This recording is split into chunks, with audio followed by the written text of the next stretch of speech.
Up next, a better Swordsoul player than I am. Let's check it out.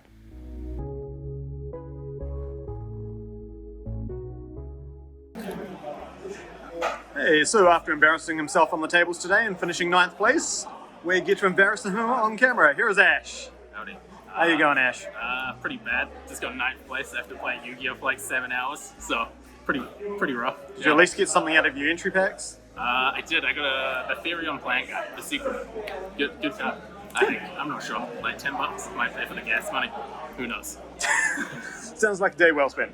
Definitely. Cool. We got the sweet playmat as well. Yeah, that thing's actually cool. Yeah. Take a look. Featuring everyone's favorite Xyz monster, I guess. Yeah, Utopia, Dranko, Future. Sounds close enough. Yeah. Why not? Alright. Cool. So let's get into deck profile. What did you play today? I played 10 Swordsoul. Ooh, very nice. Start with I'm interested to see how your deck differs from mine.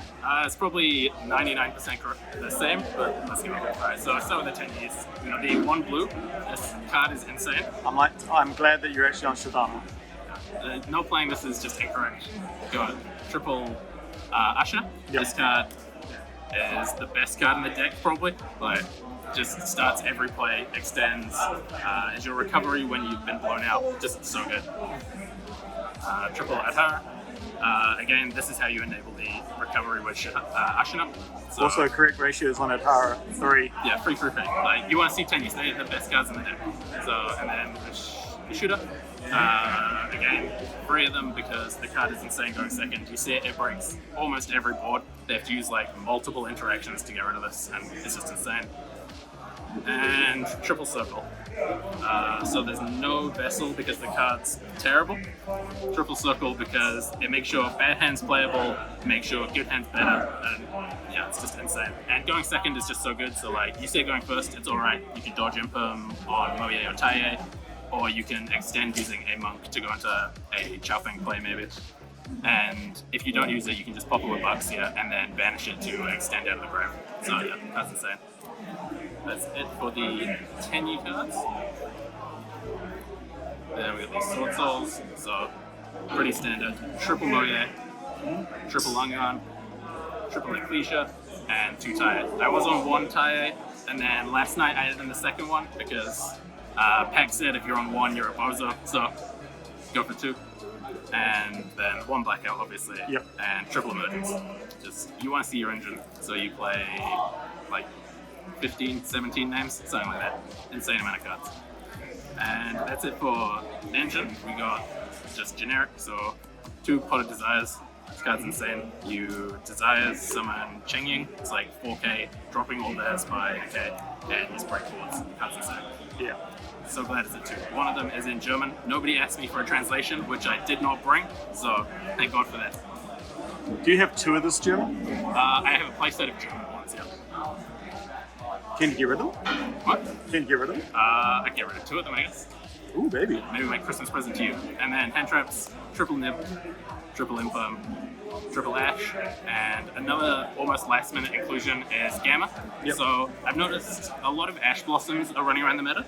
So people know that ash blossom's pretty baddie in Sword Soul, so they'll just use it wherever. You go, start your main phase, activate Emergence, they ash it, you go, alright, gamma, you win the game. Like, this guy's insane, you make Berserker, you play around everything. Like, card's just nuts. They ash Ecclesia, you gamma, you win the game. It's insane. So yeah, 12 hand traps. And tokens. Tokens. How many cards in the main? 43 in the main. So yeah, optimal amount. Cool. That's the main. We'll go to the extra deck. So, best card in the deck. Baxia, you play 2 of it. It breaks every board, extends, sets you up for every line of play under the sun. Like, the card's just insane. Can't make it with Gamma, which kind of sucks. Wish you could, but you can't. Yeah, card's insane. And double Chi extends your plays, sets you up for really good boards. This plus Blackout, most people aren't playing through, so like you don't even have to extend into Nib. You have this, add Blackout, you have 1 or 2 hand traps in hand, you just win. And 10 years ago, double Monk, 1 Shaman. I was on 3 Monk, but I don't own a 3rd Super, so I was like, I don't need the 3rd one. Well, guess what? That'll be my gift to you. There we go. What a time to be alive. Alright, then we got the 10s, we got this boy, Kishin Wanguan.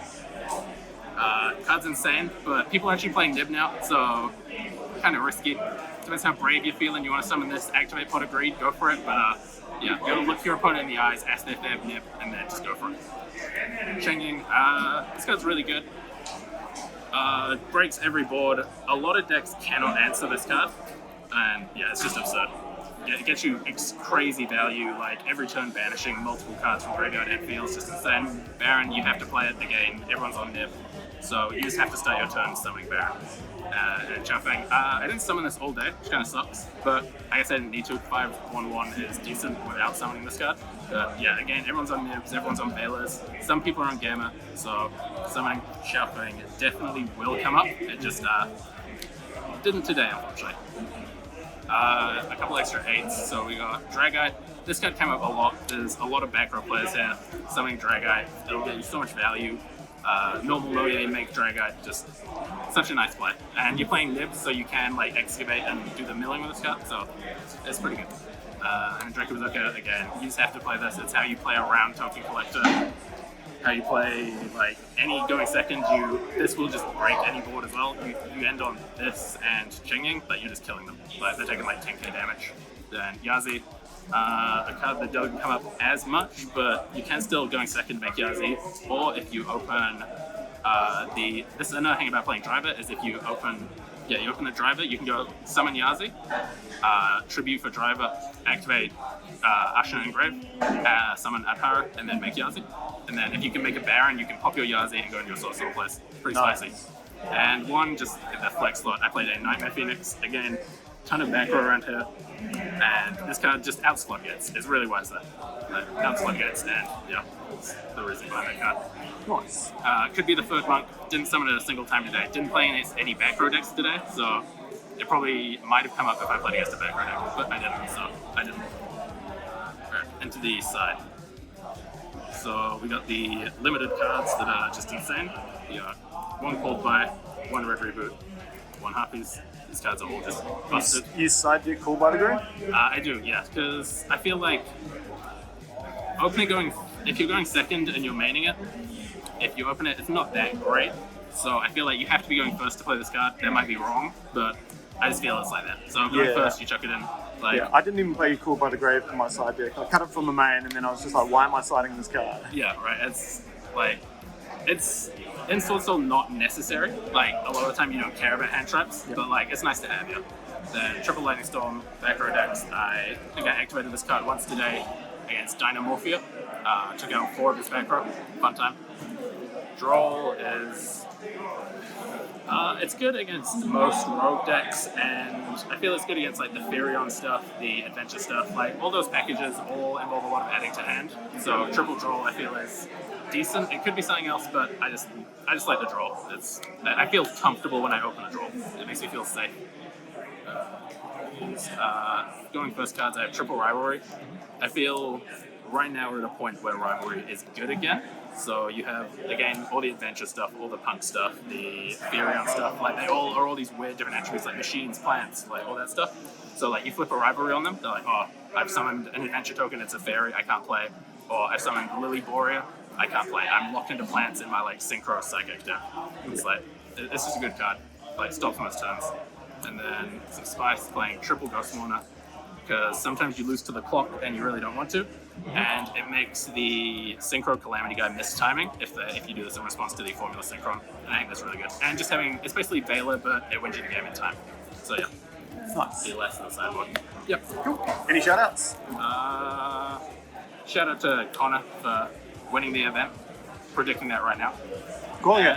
Yeah. Connor Bryson. Connor Bryson, yeah. Not the other Connor, who is not even in the top 8. Poor guy. Yeah. Thanks for the deck profile. Thanks, Ash. Cheers.